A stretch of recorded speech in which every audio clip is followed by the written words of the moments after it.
instead of just servicing one little town, they're servicing everybody who could get here. And the business owner became some of the wealthiest people in the country. Or matter of fact, these business owners in Mount Bayou became some of the wealthiest people in the state of Mississippi. And so now you got the highest grade of cotton in the world. You have wealthy people here in Mount Bayou. And these people began innovating and starting different things. When they came here to Mount Bayou, they started an education system here, even before the state started educating people here in Mississippi. They were already doing it here in Mount Bayou.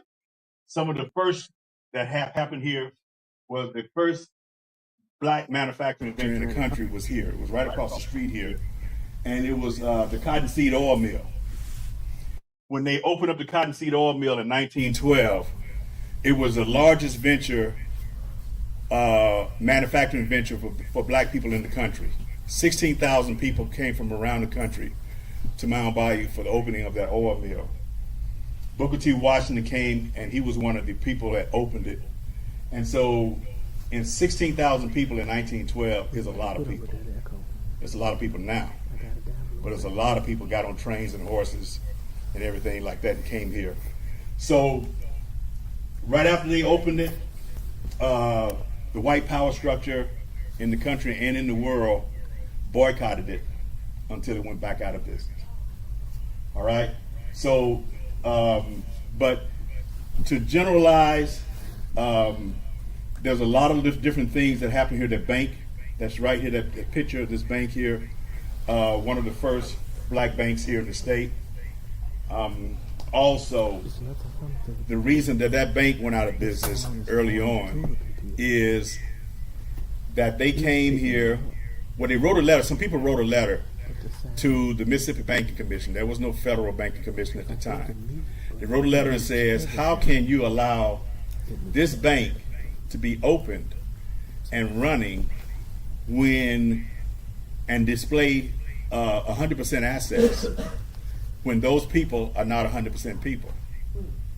So the Mississippi Banking Commission came in and told Charles Banks that, your bank is out of order. And of course, Charles Banks, being a brilliant man, that's his picture right there, next to the bank. He was actually from Clarksdale, and he was a friend of Booker T. Washington. But anyway, they told Charles Banks, your bank is out of order. And he said, nope, everything is fine. He said, no, your bank is out of order because you're displaying 100% assets. You can't display 100% assets if you're only 3/5 people. And so because of that discrepancy, they shut the bank down. 4 days later, a brand new bank just happened to start in Cleveland, Mississippi. And they sent flyers here to Mount Bayou and says, I hear y'all bank is out of order. Y'all bank is closed. We got special Negro race down here in Cleveland. And my 2 + 2 = 4, thinking they had something to do with that. Anyway, they shut the bank down, and Mount Bayou's capital had to go to Cleveland and basically started the Cleveland State Bank, I think. So going through that time, there was no crime here in Mount Bayou. Basically, we built a jail, and for 20 years they put nobody in it. And they ended up tearing it down because it was in the way. So in 1940, well, let me go back. Well, in 1942, they started the Toborian Hospital because they were having trouble going to other white hospitals and getting care. The kids would go, one man here went to a hospital, his kid was injured, and they put him in the hallway. And then every white person that walked in the hospital after him got seen. This kid's still in the hallway. So he goes to another hospital, same thing happens to him. So he comes back here and he says he got to start a hospital. And they got $100,000 together, went around the country, got it together, and they started Toborian Hospital. Toborian Hospital, of course, had to service everybody in this area, even if they weren't from Mount Bayou. And they had to develop a system to take care of everybody, whether or not they lived here or not, or whether or not they could afford it normal hospital prices. So they developed this system, and about 50,000 people signed up for it. And that system was, you pay so much per year, which entitle you to so many surgeries, so many office visits, so many things like that. And that became the first HMO in the country. More babies born at this hospital than any other place for black people. Any other place in the state, in the north part of Mississippi, were born right here. They brought in a guy named T.R.M. Howard to be the chief surgeon.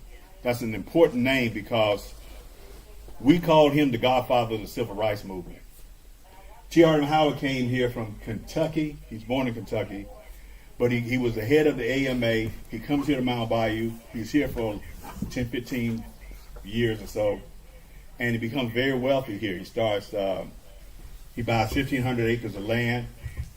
He starts Green Parrot Inn across the street here. He built the first Olympic-sized swimming pool for black people in the state, and next to it, he built a zoo, one of the first zoos in the state. And he started Magnolia Mutual Life Insurance. At Magnolia Mutual Life Insurance, he hired gave Medgar Evers his first job out of college, Medgar and Murphy.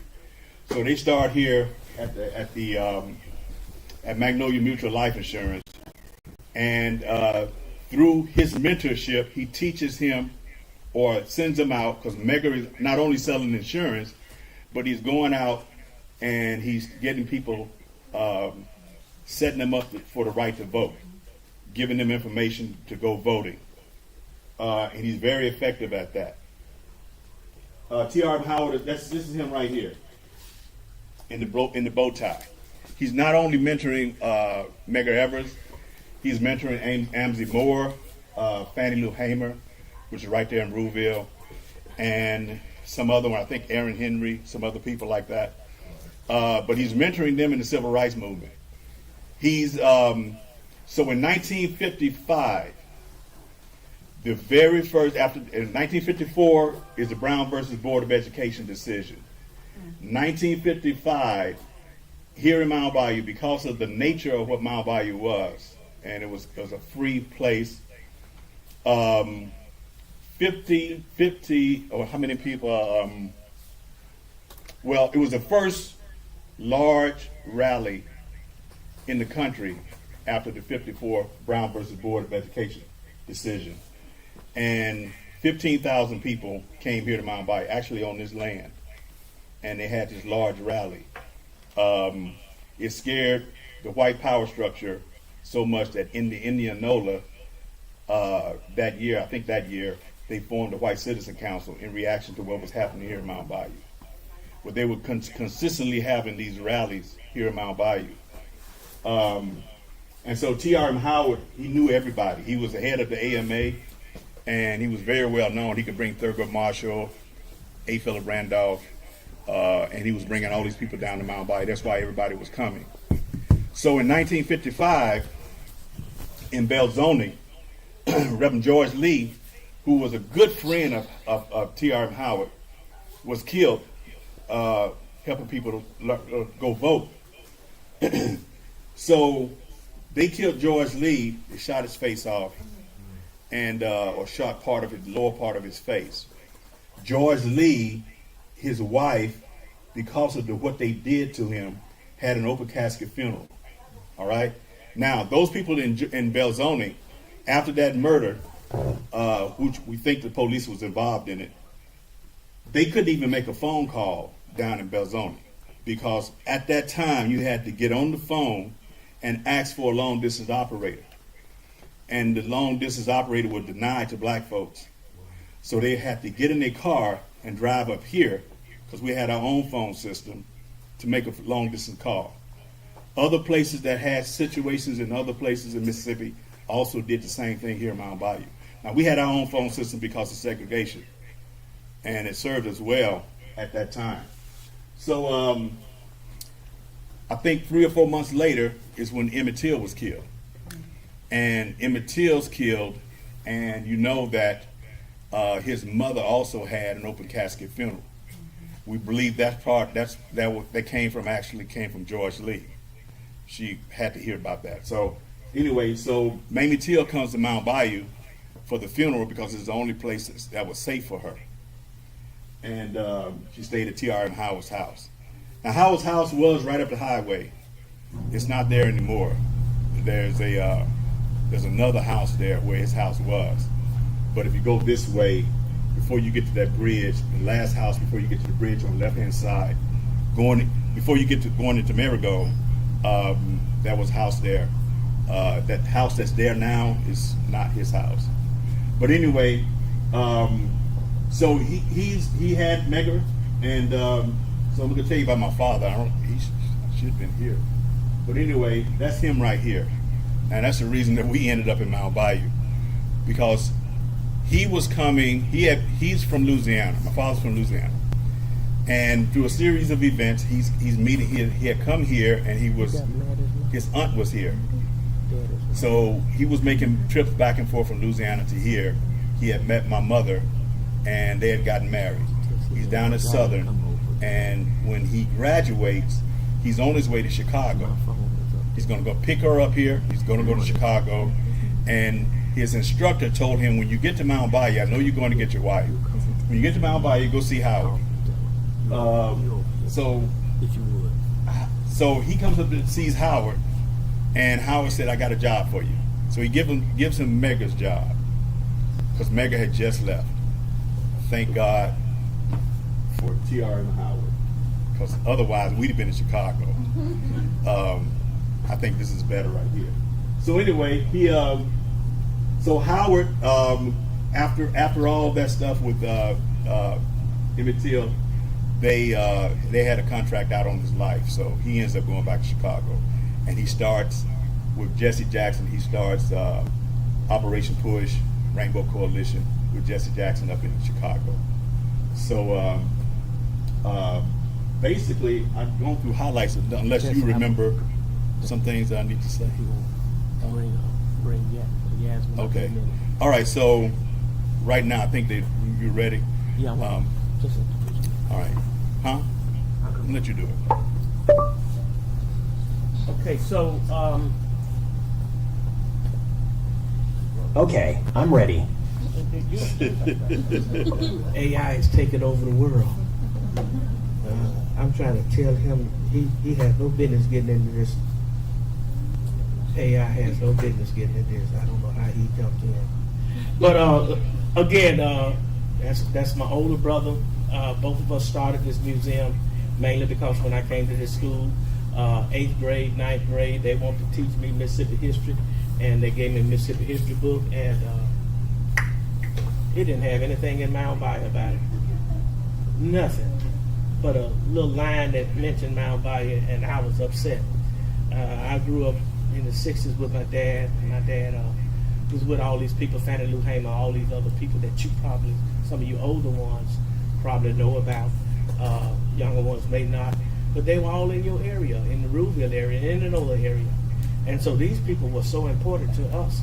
And Mount Bayou was important to us because everybody we knew were black. Matter of fact, I felt sorry for whites as a young boy because I didn't know any better. I thought that they would just act, something was wrong. They so angry. And, I just see all that stuff on TV. And so because of that, because Mount Bayou protected us. So I grew up as a person in Mount Bayou that saw that there was no limits to anything. And of course now I'm a minister for 42 years. I'm a pastor for 42 years. And you gentlemen, your dad is one of my inspirations. Bishop, Elder, Dr. Ware, one of the generals of the area. So I really respect him as well. Matter of fact, there's a picture of myself, your dad, and Bishop. It was 5 bishops. Bishop Knighton, and they put on there. Somebody say all the generals of the area. I said, y'all got me on this picture. But anyway, I just want to say we are so glad to have you all. Yasmin is just a beautiful person that came into this museum and her mother, and saw all of what it's doing, and she could see.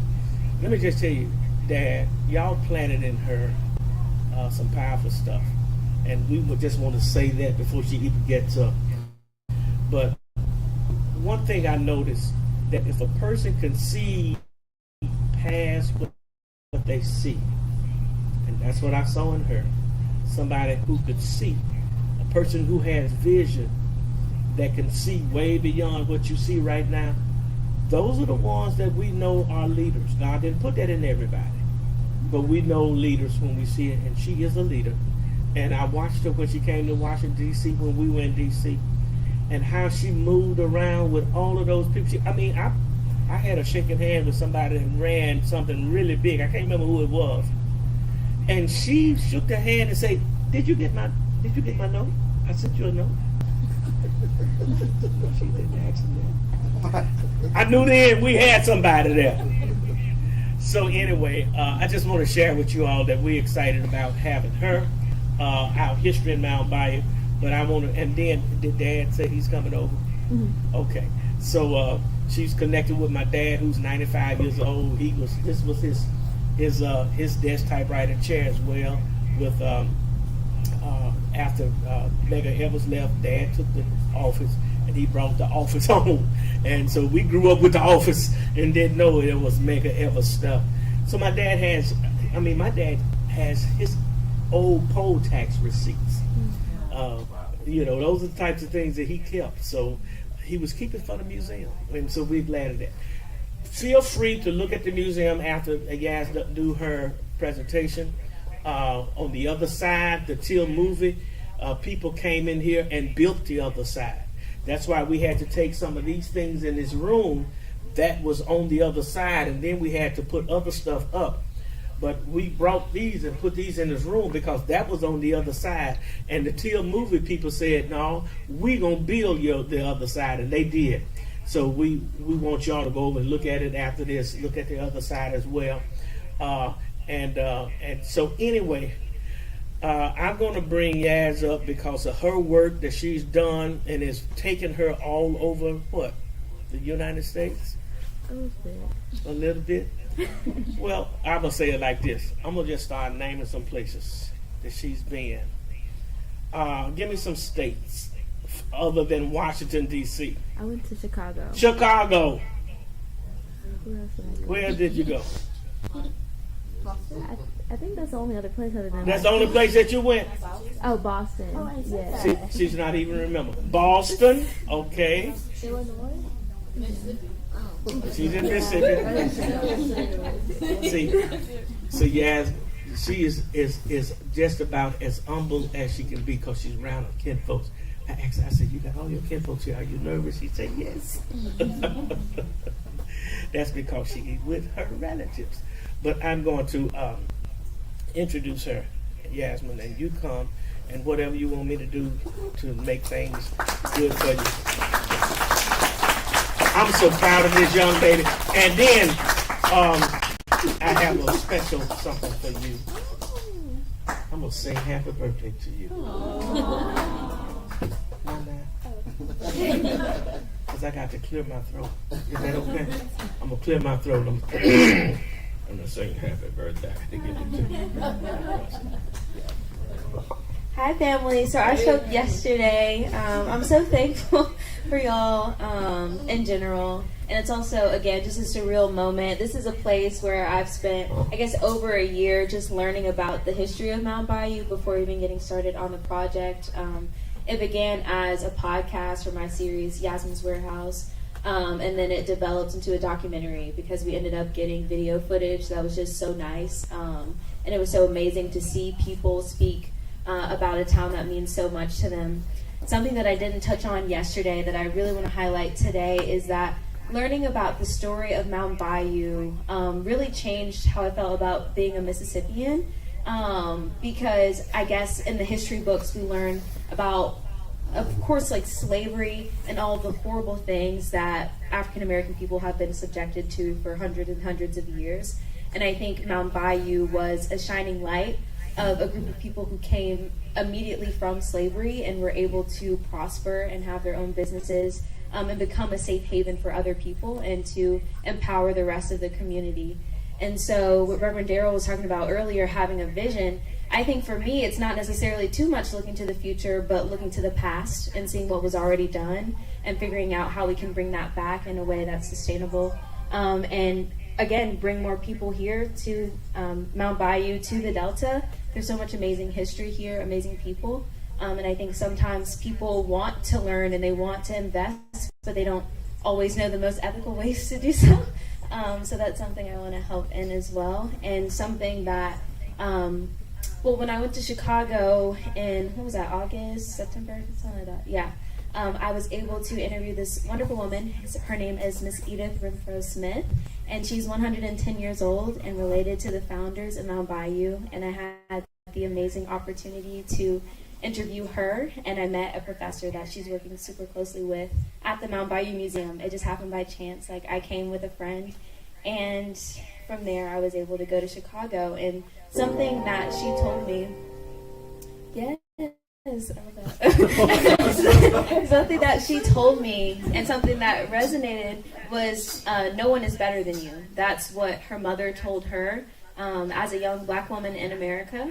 And her mother, as she attributed it to, was from, like, coming from Mount Bayou, being in Mount Bayou, and knowing that, like, we can have this economic and just, like, prosperity in community as well. And something that I want to thank you all for is instilling that in me as well. I think that's another reason why I love the Mount Bayou story so much, because it's something that I resonate with, because my family has instilled that within me and each other.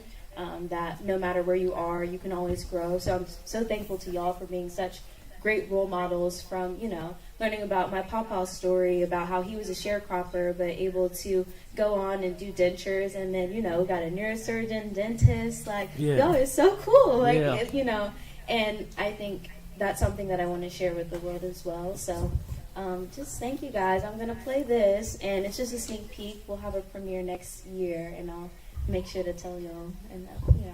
But anyway, I'm feeling kind of shy now, so we'll play it, and thank you guys so much for being here.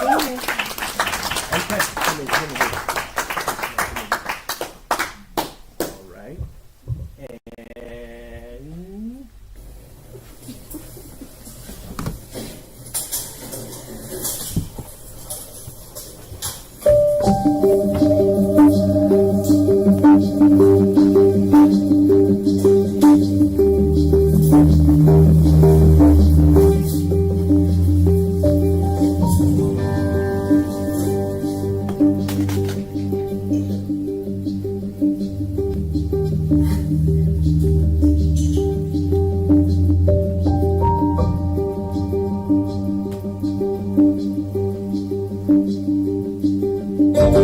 hey, black child, do you know who you are? Who you really are?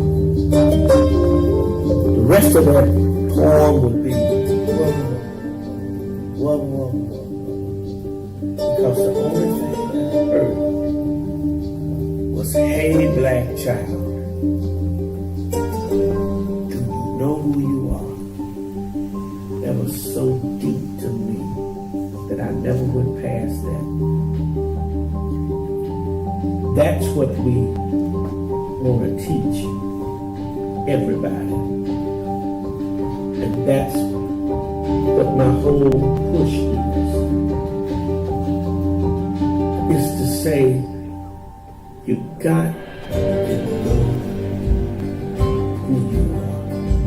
You got to know that. That's my push. That's what I want to do.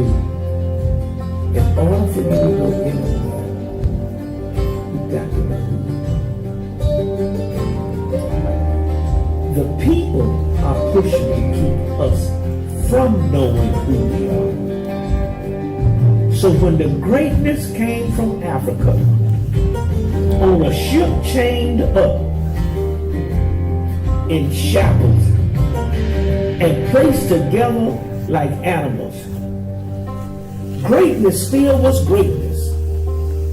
The story of Mount Bayou represents the story of a people who came from slavery and prospered and were educated all the way through in the historical perspective of this town.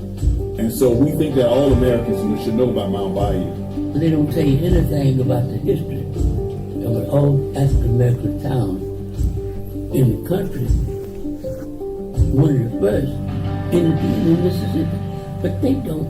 Well, let me stop. No, stop. That's what we're here for.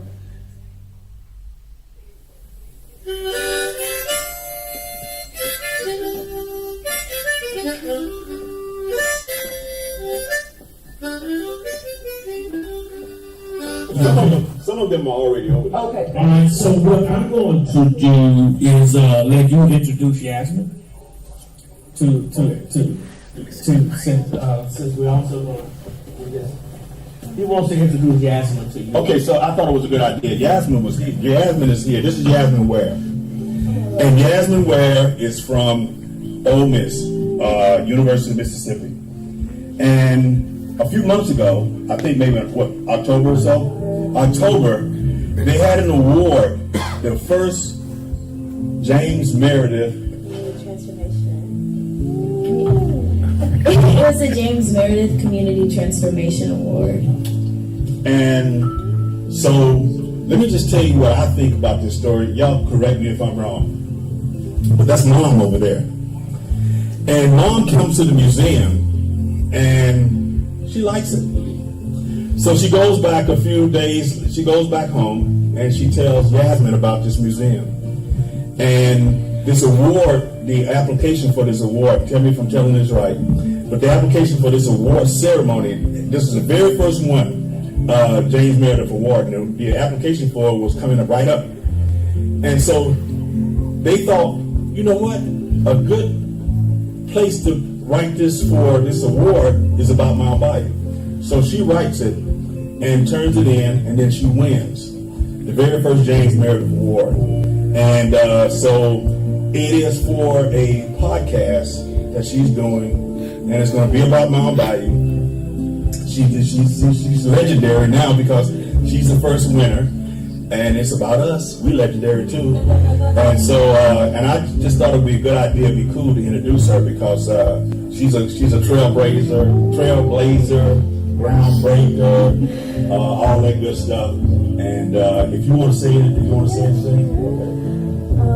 First of all, thank you to the Johnson brothers. I mean, I'm sure you guys are just now meeting them, and they've been so incredible with me on this journey. It's definitely a learning experience. I've had a podcast since 2019, but doing a big, large-scale project and trying to tell the story of this amazing town is definitely a feat, but something that's been so exciting to do. I'm looking forward to meeting all of you. You guys are from Notre Dame, right? Okay, well, hopefully we can chat and get to know each other, and you guys can stay connected to see all that I do.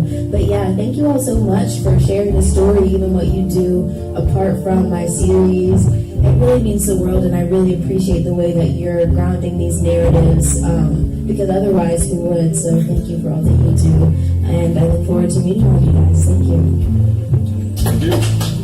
And, okay, so okay, what'd you say? She asked. So the name of my podcast is Yasmin's Warehouse, and the name of the series is The Mount Bayou Memoirs. So check it out. You can go follow my podcast now. Self-plug, yeah. There you go. And so James Meredith. James Meredith was the first. He was the first. So James Meredith was the first African American person enrolled at the University of Mississippi, and at his enrollment he was literally shot. It was a very tumultuous time because, as you guys probably know, the history of Mississippi, but this is something that I love to share. When I was awarded that, we were able to meet Mr. Meredith, and something that he told me was like, stick with Ole Miss, they'll take care of you, and that really stuck with me. Especially knowing, like, I grew up in Mississippi, right, and the same sentiment of, like, racism and all of that, it can prevail, but at the same time, it's really awesome to have an opportunity like this to kind of reshape the narrative of Mississippi. And so I really hope that's something that sticks with you through this trip and everything. Mississippi is not just like this monolithic story of racism. There are so many other stories of prosperity, and I feel like Mount Bayou is really a testament to that. So really take in what you learn and go and share that with your peers and everyone that you meet, because that's something that's so important to me, is for everyone to know that Mississippi is so much more than our struggles, but also like the love and just all of the greatness that there is. So make sure to really soak up everything today and take it with you. Thank you. So this is the voice of the museum right now. The history of Mount Bayou. There's some information out there, and then because the story needs to be told. And we don't need nobody else writing our history. We write our own history. We tell it like it was. And that's one of the biggest things to tell our young people about the path and the road that we have traveled in the Mount Bayou area. And that it needs to be told. Each generation needs to be told, because the story needs to be told. If you don't teach it in your school, teach it in your home. The government got nothing to do with what you teach your children at home. Don't teach them. But get that information out to them and teach them.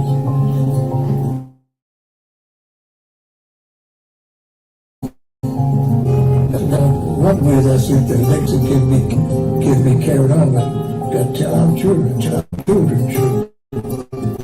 This is the path that we trod, and this is where we come from this far, and we need you to carry it and torch on. Hi everyone, my name is Yasmin William, and I am a junior at the university, as well as the inaugural recipient of the James Meredith Community Transformation Award. This has been the greatest honor of my life, and it has transformed me. And I hope that the work that I have done and the stories that I share will also invoke change within Mount Bayou and the Mississippi Delta as a whole.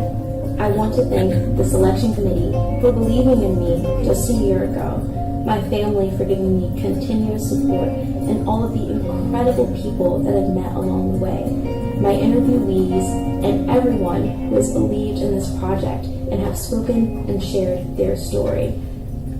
In order to let our grandchildren, our great-grandchildren know what's going on and what we came through. To know how Mississippi was like in this day and in the days of yesterday. So I'm really proud of you, and I want you to keep striving. I want you to keep on striving and be a sweet young lady and do what God said do. How about that? Sounds good to me. I appreciate that. And is there anything that you want anyone listening to know about the Mississippi Delta or Mount Bayou, or just anything that we want to not talk about? What's the biggest lesson to be learned? The lesson that we learned.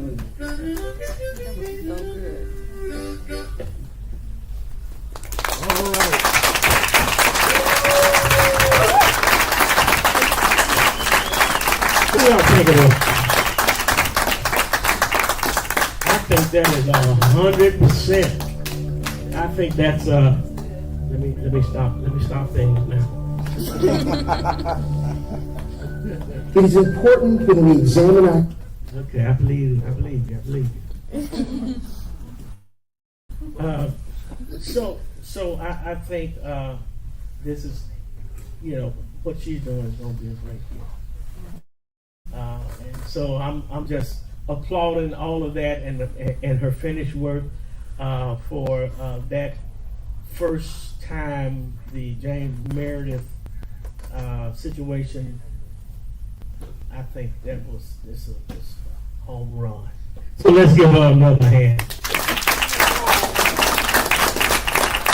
My dad has just come in, and I'm quite sure you all know that. Dad, this is Yasmin's family. And All right. I don't know if you met her dad over there. That's her dad right there. Oh, this is a dad. Yeah, and I know so her dad. Yeah, that's right. Well, that's Yasmin's dad. Your- My dad. Yeah, I know Reverend Ware. That's right. That's my father. That's your his father. dad. That's your father. Okay. All right. We both know Reverend Ware. That's right. And of course, there's another guy that just like him up here. And so I can get them confused. But that's not Yasmin's dad, that's Yasmin's uncle. That's my And so anyway, it's good to have the family here. And for all of y'all to share this time with her. That is so special. Let me say something about Mount Bayou and why this is so important, and I think why she's so important to us. What happened in Mount Bayou didn't just start in Mount Bayou. It started on that plantation. And one of the things that was going on in the plantation, I just want y'all to just give you a quickie on that. You had the Confederacy. You had people planning to break away from the United States on that plantation. And those were the people who owned the plantation. So the Davises, Joe Davis and Jefferson Davis, were planning for division in a place called the United States. And on that plantation were slaves that they called slaves, but were allowed to get their education. And on that same plantation, you had people in the plantation that made the plantation a very wealthy plantation. It was those slaves. They were planning to have a place in the United States of African Americans that were not divided, but coming together. So you had the hearts of people in one place wanting division, and you had the hearts of people within that plantation, which were former slaves, wanting unity. They were prescribing to something they called United States. You remember?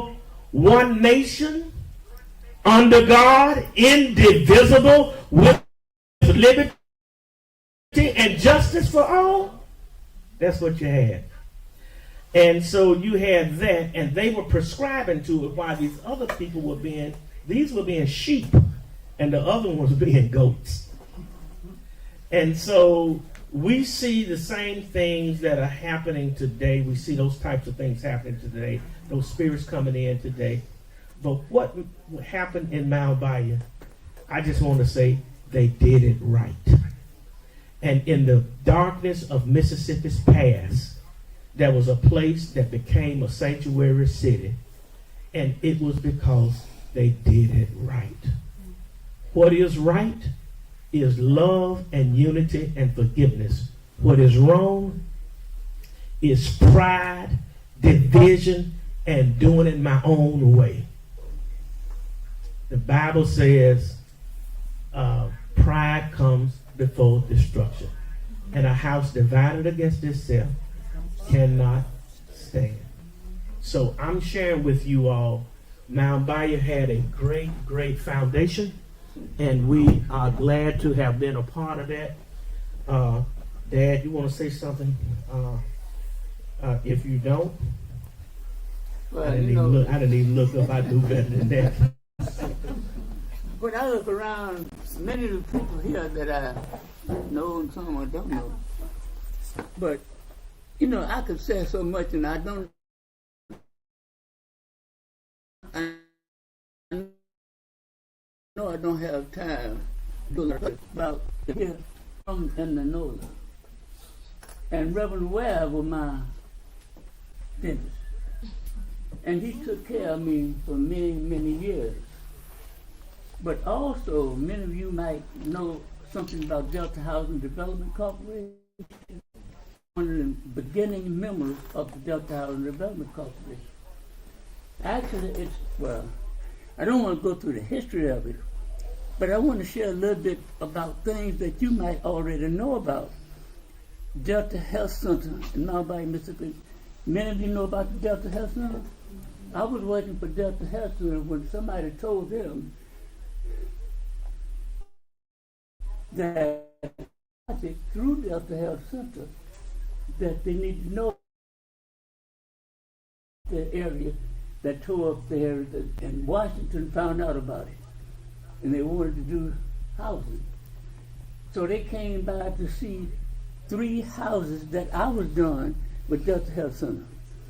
Now, I don't want to go through the whole story, but that's the way Delta Health Center was started. From Delta the Housing. project, Delta Housing was started from the project of the Delta Health Center.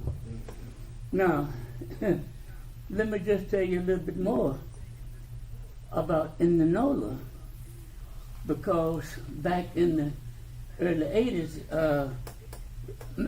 Colorado was one of my wife's students at the Gentry High. Excuse me. Back some time ago. So they invited us to Chicago.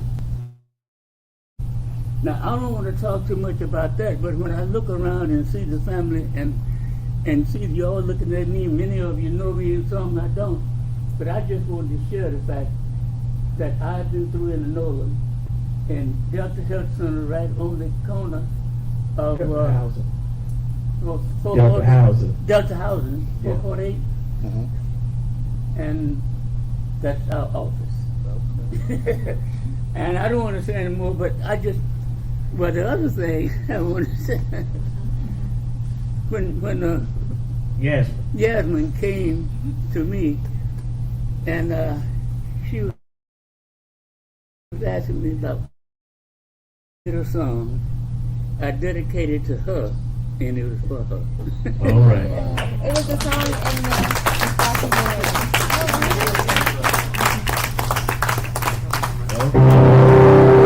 Here we go. Back in the back looking around. Birthday to you. Happy birthday to you. Happy birthday to Yasmin. Happy birthday to you. Yeah, to you. All right. All right. Somebody still singing? Somebody still singing? They say, and many more. Okay. So, having said that, I'm going to allow you all to get up and anybody want to say, Mom, Dad? I know Mom wants to say something. Come on, Mom. She the one started this. I just want to again, and we had a birthday celebration for Yasmin last night.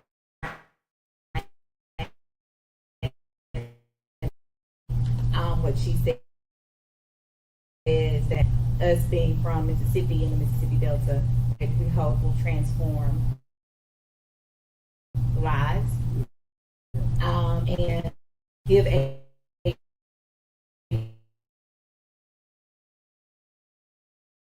renewed sense of and what's going on and at home, educating our children and our business, because as we talked about many years ago, racial. And so to see how this transforms, and to be honest, some of it is scary. It is not always peaches and cream, but this is life.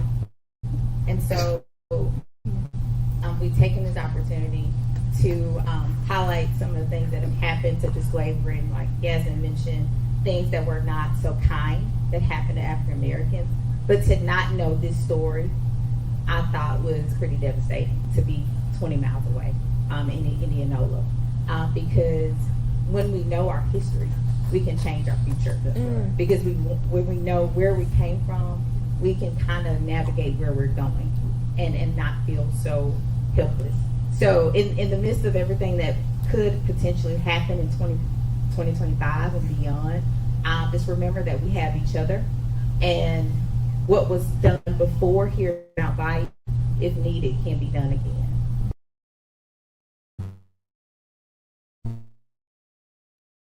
The family actually.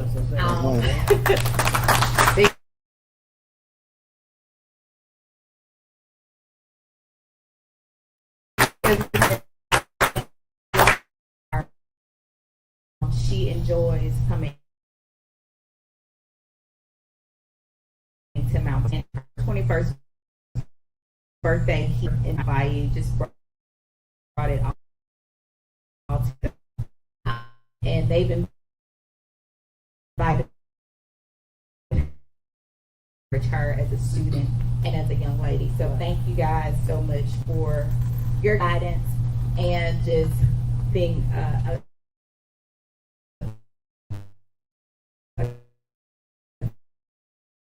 guided right through this process, because a lot of it know, but it's not out. So we're hoping that with the podcast / documentary more effect. If he is up to it, before we leave, I would love Uncle Clarence to come up. Because they grew up down the street. Uncle Clarence here. Fannie Lou Hamer. Uncle Clarence here. Uncle Clarence in Ruleville, Oh Mississippi. yeah, Uncle Clarence. So I would love for him to kind of give that history now as we're recording, and also to the children that missed your speech on yesterday. They would love to hear it. Thank you. And Yasmin, we're very proud of you. I can't say it enough. Thank you so much for taking on this project and including all of us along the journey.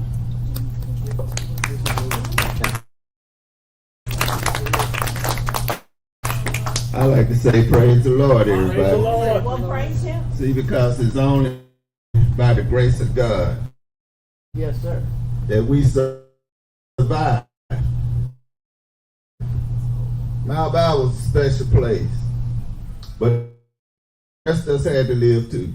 And I look around and I see evidence from my past. You know, there's a quip. There's a quip. Those are familiar in our family. See, because the quip just wasn't made by Big Mom. They were made by the entire family. We had some hooks in the ceiling, and she would hang those hooks, C-clamps, 4 C-clamps, and she would hang it from the ceiling, and she would roll it up, and we would start on one side, and we would all get around that quilt, and we'd make our stitches. And those quilts are family today. And Mama been gone since 87. But getting back to our history,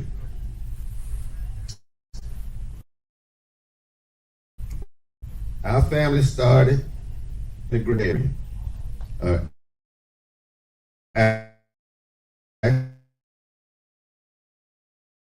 Actually, Calhoun.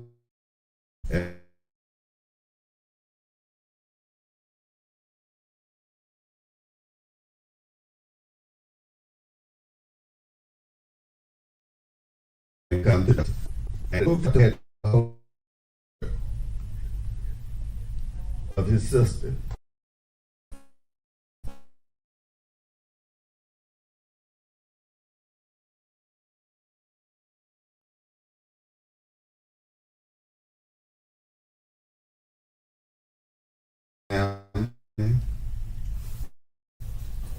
And I'm not going to be too long because it's a long story, but I'm not going to be too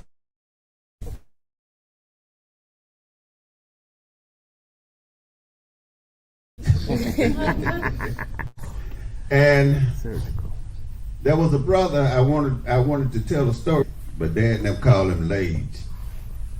And in the Delta, just west of Miller City, is a place they call Cane Lake. And they was clearing the land, And this is going back to something that Mr. Johnson was talking about. And it is something that I thought about while he was talking. Let's see, Uncle Lake, the land round across the street from Cane Lake. And one of the guys didn't like the way he talked to him when he gave him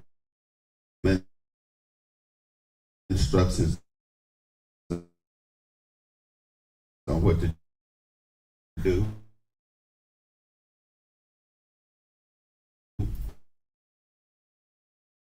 And he cut him in the back of the head with what they call it. They didn't take him to the hospital. Ruber Hospital had 6. That was because he was in Lee Florida County, and they kept him in. He passed away from his wound because the infection set in.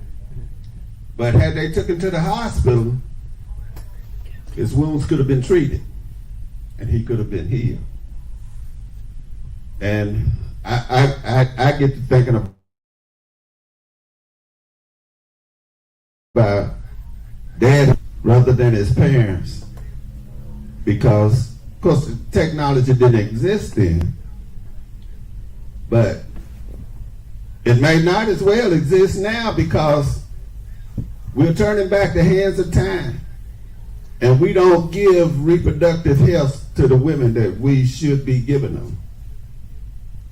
And all I can do is vote and tell my story and hope y'all hear me, because it's something near dear to me, because my dad had to suffer through that,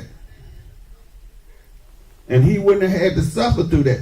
How many children are going to have to suffer through that their mother died because she couldn't get the reproductive care that exists? Not the stuff that hadn't been created yet, but the stuff that exists, and they can't give it to them. But our family, in 1963, Herman told Dad, he said, Dad, because our family business was sharecropping in Rouville, in the Rouville area. In fact,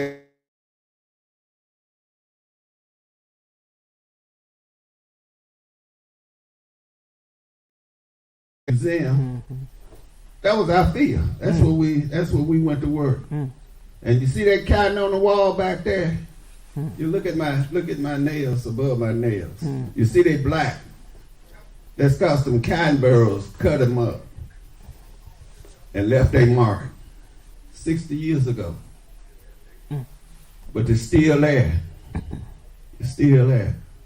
That's why my fingers, because they were sore from September to November. They didn't get well. They didn't heal up. But we did that. We picked that 50, 60 bales of cotton every year. And at the end of the year, we were still broke. We were still broke. People in my bayou, Uncle TB's wife, Aunt Icy, her people owned all this land just south of Mount Bayou here, the Daniels family. Aunt Icy. They were rich. They had all of this land. But we were sharecroppers. We were working and somebody else was keeping the books. We couldn't keep our own books. See, that was the bad part about sharecropping. If we were able to keep our own books, we would have known what we owed. We would have knew how to budget. But we learned, well, we still learning, some of us, you know, even at this late stage of the game. I'm still learning. But before I go, I'm gonna know. And I'm gonna leave my wife to where she won't have to worry about it. But we went ahead and we bought the house on Redden Street for $1,800. And We didn't have $1,800. We cleared $950 after settlement that year, and we invested $650 of it into the down payment. John went to the bank, and Mr. Robinson, Brother Herman made the payments. That's how we came to own the property, where y'all have such fond memories of. But still, as y'all walked through there, y'all was trying to figure out how did all of us fit in there. But it wasn't hard. It wasn't hard. It was easy. It was easy. The whole house was about this size. The whole house, the entire house. But we didn't mind touching each other. We didn't mind getting close to each other. And we didn't think it was funny to get close to each other. We didn't think nothing about that. That was the love that we shared. I don't know.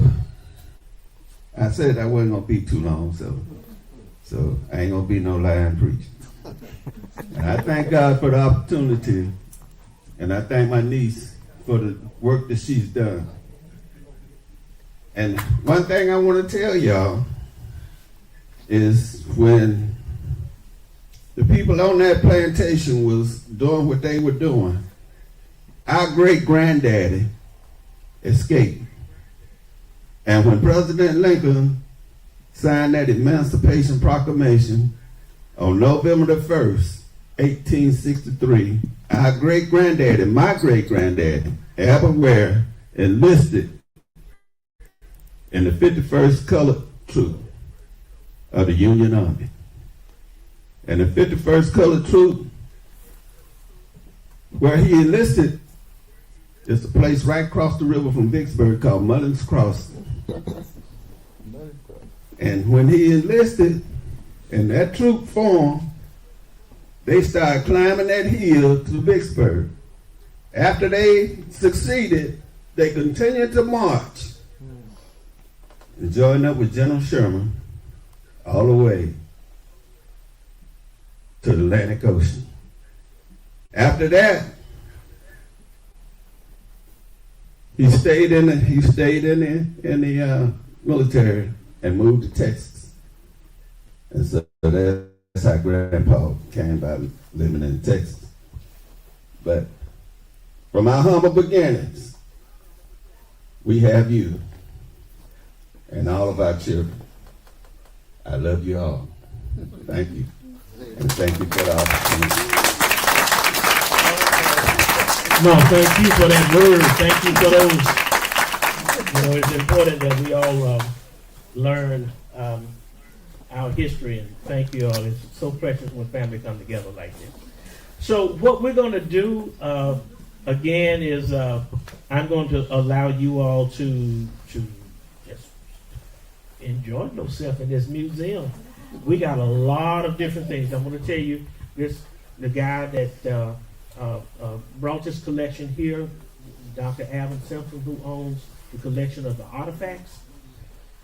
He was offered $3 million before he turned it down and brought it to Mount Bayou.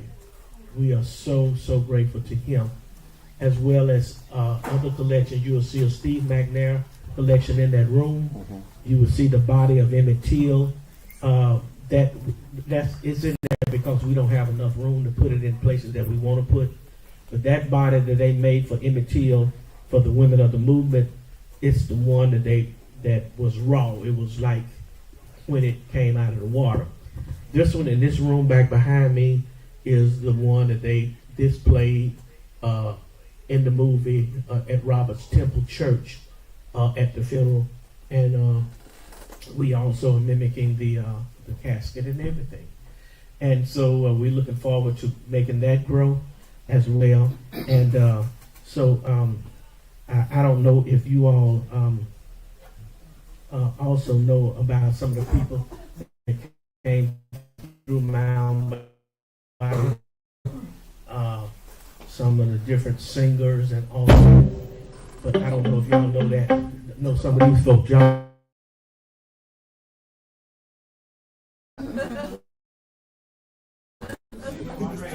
Okay, so anyway,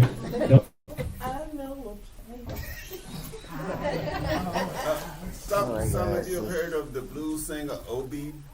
Buchanan. He's our cousin. Buchanan's your cousin? Yes. Wait a minute. Did he pass on? No. Okay, so that's not the one I'm thinking of. Okay. No, the one from Clarksdale. The one from Clarksdale. Okay.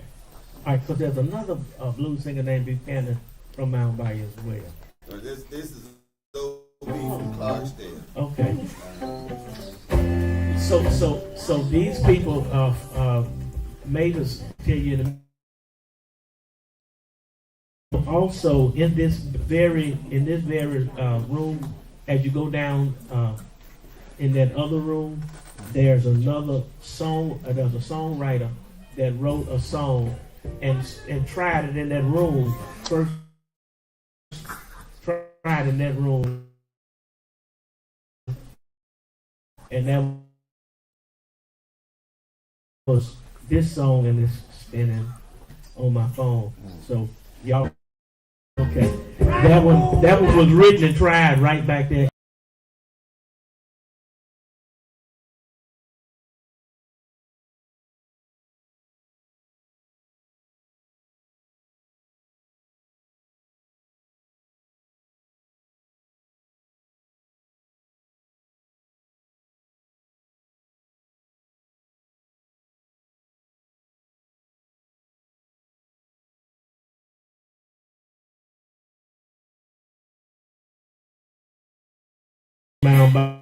I want to share with y'all that, and so y'all can just get up and around and go and look at some of the exhibits, and then when you get ready to go to the other room, you can go to the other room and look down the hall, and the restrooms are down the hall as well. And yes, the restrooms are right there down the hall. And Mr. Herman Johnson wants to say something.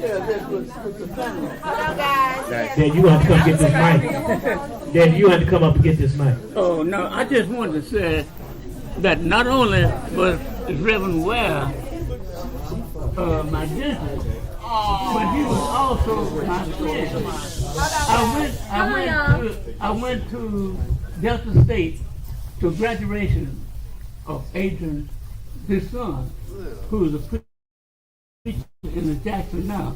So I was at his graduation. So I'm not on, even not on my district, but he's my friend too. Okay. I just want to say that. Thank you. Appreciate y'all. Yeah, it's good to meet you, sir. Good to meet you, man. Terrence Ware. I've seen so much, heard so much about you. Yeah. Yeah, I've seen the videos and all that stuff. My daughter told me all about it. So we're glad to see you in such great health, man. See you, man. See you. Hey, you remember me?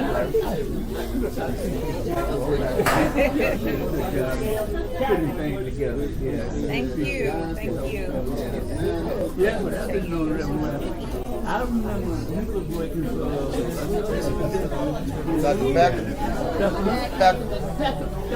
Yeah, he went to Dr. Packer before he left and went somewhere, and then he came back. Right. Well, he was working. Then he came up here and worked at. Worked in Mount Bayou up here. Oh, I didn't know what happened to him. And then he worked there. He did some work at Parchment as well. I knew he was watching I was watching watching the videos. So how's he done? He's good. He over at my other side down the street. Sure, not open. Oh, really? Yeah, he down the street. He had just gotten there, so he didn't want to leave as soon as he got there. Yeah. When we get back over here, I'll tell you you asked about it. Do you live here in town? I know you're busy. Every day. That's so real. He's down here quite a bit. I'll tell you to come check on him. Me, Yeah, he come to see his sister. but it's also like my senior year, and like I just. Alice. You're senior now, are you? Okay. Alice Maple. I just looked at my perspective. Yeah, she married to Charlie. So I've been like on a verge of cash out just because I What's that right there? That's East Mount Bayou Road. Yeah, that's my like I've that's been his so sister. fixated on making sure that I graduate. That's I'm making this like yeah, tall, light skin. period. Yeah. As you should. That's why I was down here. We had I feel like if they asked you to do something else, I'd be like, So I would crash out. if you all want to go to the other side, for those of you that want to go to the other side now, they're going to lead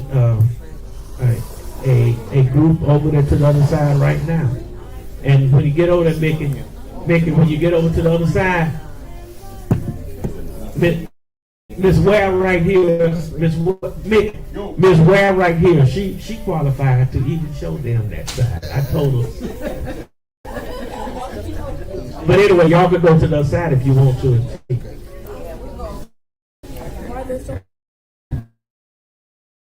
Sure you don't take a picture of the body. If you do, please destroy it. Don't put it out, brother.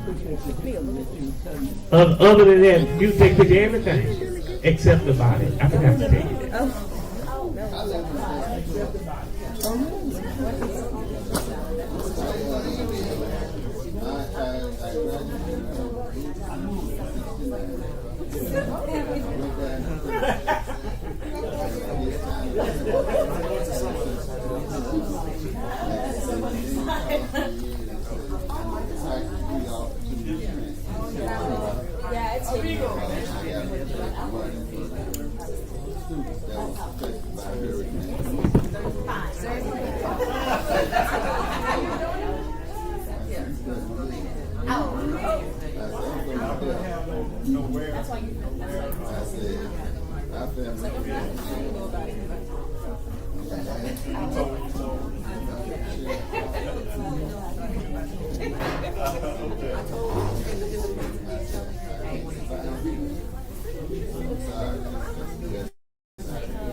Yeah, my family calls me.